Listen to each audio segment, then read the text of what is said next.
Hello, and welcome to our interview with spiritual directors here at LeaderWise. I am Emilie Boggis. My pronouns are she, her, and I am just really delighted to spend time today with one of our spiritual directors, John Chang-Yee Lee. John, thank you for being here. And I'm just wondering how you found spiritual direction and what your journey to becoming a director was. That's a good question. In some ways, it has always found me, and then I would wander away from it, and then it would find me again. Yeah, Uh, yeah. I had my own spiritual director when I was in San Francisco, and I was a congregational pastor. Mhm. And this is a self-care thing, particularly that was recommended, a reflective space, um, particularly in the midst of my first call. Mm, First as a chaplain and then as a congregational pastor, and having a space to um, really to sit and reflect in terms of where is the spirit, God, source moving within me, yeah. around me, and inviting me into something. Um, my background is I'm an ordained Presbyterian pastor, but I sit and in sangha with the Buddhists, Mm, as well as practiced Daoist energetic practices and spiritual disciplines as well. So the sense of particularly folks going through seminary of like, what is spiritual formation? And this is a really um, liminal space because people are coming in with conceptions of what does it mean to be a religious or spiritual leader. yeah. And usually Western seminaries are about deconstructing Yeah. people. Yeah. What are the myths or fables that you're carrying around that, so we'll just tear that apart Yeah. and suddenly leave you in shambles. And eventually you reconstruct. Yeah. But it's deeply unmooring in terms hmm of both our identity, who we are, our meaning, and our being in the world. hmm And so the spiritual formation program really led me to this sense of, well, if I'm doing this and I know how to do this as a chaplain, um, Mm, going back to spiritual direction, um, both my own in terms of receiving this, but then also in terms of being trained in terms of right. spiritual direction. I think about the cocoon, right? As a Yeah. caterpillar becomes a butterfly, right? hmm I mean, if you're going to be goop, at least you've got the cocoon that's holding you, right? Yeah. And spiritual direction, I think, it really can do that. Yeah. Yeah. That's a great analogy. As well as whatever that goop is happening inside the cocoon that we can't see Yeah. clearly has an idea for us, plans for good and not for harm, Right. as in Jeremiah Right. says, to trust in that, even when we are dissolved, Yeah. literally, Yeah. metaphorically. This is this is an ancient practice. This is something to accompany somebody else. And then I always make fun when I was being trained of like spiritual directions, like we're not directing anything. We're, and Yeah. people Yeah. would come and it's like, now coming, it's like I want you to teach me or guide me. And it's like, I'm not guiding anything. I'm going to walk with you. hmm And it is just as much a sacred honor for me to be invited into this Yeah. and Yeah. to listen Yeah. because it's going to be speaking to me and through me as well, my own goop Yeah. with yours. Yeah. It's powerful. I mean, It- it's a powerful practice. when I've lost faith in myself, to have another person accompanying me the way that I imagine the holy accompanies me, right? Uh, That that person's faith in me when I've lost mine, that's powerful. And that's what I feel like in spiritual direction and reflective pastoral supervision. We have faith. Like that is what the art of this does. It is really having faith in people, and in the source in them, that it's calling to them and calling them home to Yeah, themselves. Yeah. yeah, yeah. My analogy when I was teaching was it's kind of like the spiritual Wild West in some ways. Yeah. The rules are being rewritten. It is VUCA, volatile, unpredictable, hmm complex, ambiguous in our spiritual life, which is this sense of what our meaning is. And you said, I love how you said it. When I've lost faith in myself, I don't even know and recognize myself anymore. Where do we find mooring? Mm-hmm. Where can we find a place where it's reflected back to us that we do belong Yeah. and it's unconditional? And to hear the melody of our own heart and our own Mm. being sung back to us, um, and mirrored back to us, then that we can remember and also realize there's more here. Something else is emerging that is asking for us not to be the same person we were even, Mm-hmm. but to live more fully into this wholeness and potential of what could be, of what this particular God, source, spirit is breathing into us over and over again, to conspire with us, Yeah. to be remade. But what I'm realizing is, everyone is feeling it. Yeah. And how do you metabolize that? Where Mm-hmm. do you metabolize it and with whom? Mm-hmm.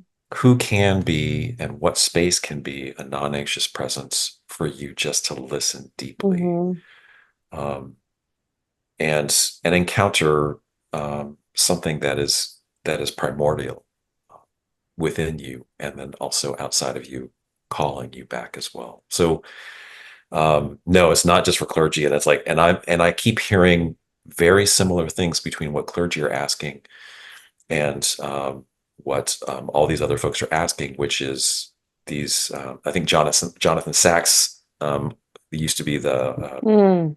the lead rabbi in the UK, said these are the questions that science cannot answer for Yeah. us. Yeah. These existential questions of who am I? What is my purpose? And if I can answer those first two or get a glimmer of them, how then shall I live? And beginning that circle over and over again Right. is the process of us being human and Right. being human with each other. And for the spiritual direction space, it's like it I keep hearing these same things, but everyone's answer and what emerges is different. Um, and yet for the betterment and the enrichment of their life, for the betterments and the enrichment of all the other lives that they touch and are around as well. This is the work that we're all challenged and facing. In fact, sometimes I spend more time in secular spaces than I do in religious spaces, Mhm. right? And so often I find myself thinking, do you need, like, you might need spiritual direction, which floors people. But I remember, I mean, my road into spiritual direction was I was sitting at a board meeting, and our board, for the place I was serving at the time, we always did a check-in, and as people really spent time together, we did a lot of relationship building. People would bring hard stuff, and I mean, these were high-powered people working in New York City. You wouldn't think that they were talking about spirituality, but they would be. I remember hearing them facing hard moments in their careers, for instance. And they were asking, what values are going to guide me through this part of my career? Like through the choices I have to make for this company. What values are going to guide me? And that was my entrance. And I said, listen, would you like to go into spiritual direction? Not, and for some of them it wasn't how is God guiding me, but what values are going to guide me. It was a little more secular in their orientation. But now we've got B Corp companies. There are CEOs that are it's like, it's not only the profit, but it's also what good can I do in the world. Spiritual direction will help lift that up. I think about my aunt who's a Catholic elementary school teacher. Mhm. Like, is she doing spiritual direction? My mother, who was a church music publisher, is she doing spiritual direction? There are so many avenues where people really need to be asking the two questions that, like, who am I? And what am I being called to? Again, the purpose and meaning of your life in this Yeah. moment. And let's ask the questions together, and see what that is. And I don't have a direction I'm trying to get you to, Yes. or an answer that is, that will fit everyone. I'm trying to understand what is the answer that's emerging within you. Right. Even if you did have an answer, it'd be wrong for them. Only Yes. they know the answer, right? Yes. Yes. Yeah. My directees don't know this, and I'll say it every once in a while where it's like, yeah, I'm being spoken to. And Mm-hmm. these same questions that we're talking together, I'm actually asking myself. Mm-hmm. Um, and I'm not keeping it in your space, but both of us simultaneously are feeling this, encountering it. And so it is my formation that's also happening at the same time, which is why I say this is a sacred honor to be invited, because Yeah. clearly something is asking for us to both be in this space. Let me honor that. Mm-hmm. Let me, let me be unmoored a little bit. Yeah. Let me get my butt kicked a little Yeah. bit. So, because something I need to learn about myself here, and also then not tainting it with like, and this is your Yeah. journey. But because I'm human, I can't help but feel like this is what's coming up for me too. So Buddhism, we have the concept of beginner's mind, Yes. of Yes. not knowing, of Yes. like, even if I think I know, it's like, oh, let me ask the question, what is this? Right. How can we both sit in this and like walk around, Right. reframe, feel the texture of it, and then see and be surprised together in terms of what is going to emerge. So um, yes, most definitely, it's crossing different. I don't think anyone is, because I think we're so connected technologically, Yeah. media wise.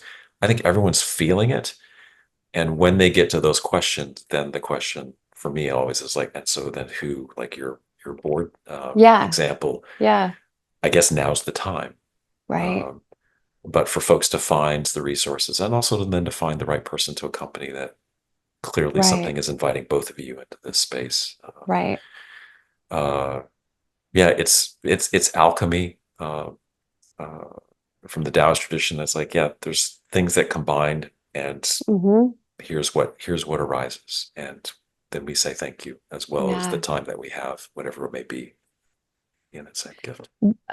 We ask all of our spiritual directors this: what song is your life's current theme song? It could be, just for today, but is there a song that really speaks to you? There's so many. The band that I love right now is Bird Talker. Uh-huh. Do you know who they are? No. No. You should definitely Oh, just put them on play on whatever music service that you have. Go to uh-huh. YouTube. The Uh-huh. the the videos are beautiful. Um, but the one, specifically for today, and just thinking about this, is called One. Uh-huh. And one of the lyrics Love in it. here, uh, and I'm just going to read that because I Yeah. have it up, because Yeah. it was like, this is about spiritual direction, particularly around with clergy. But for Mm-hmm. me anyway, I've played the teacher, the preacher, guru, maintaining posture, separating me and you, Mm. as if the thoughts of God were mine and mine to speak. Mm. I've listened with an agenda so I could prove all of the stuff I believe to be true, Mm. just to hide the fear of being weak. And Oh. then the chorus is this invitation, and it says, "Burn the scorecards, balance out the scales. We are one wind, distracted by our different sails. Underneath what's detectable with eyes, every particle is vibrating with the same life," and everything else. But it's been helpful for me, Mm-hmm. particularly knowing my limitations and feeling Yeah. them in this season. Um, that, like you said, authenticity and being vulnerable. Um, there's another side of this, of claiming our own, uh, Yeah. claiming our power, but really claiming the power that kind of surges within Mm-hmm. and between each one of us. And to do this in a way which is not self-abasing or obfuscating, Right. Right. but actually frees us and opens us, Yeah. to be fully present with one another. This is my hope, and I continue to try, and I continue to make mistakes. But these songs, Yeah. Bird Talker, can't go wrong. There's tons of them that can speak to this as well. Yeah. That's brilliant. Love it. Love it. Yeah, good stuff. Thanks for That's opening good my stuff. world today. Yeah.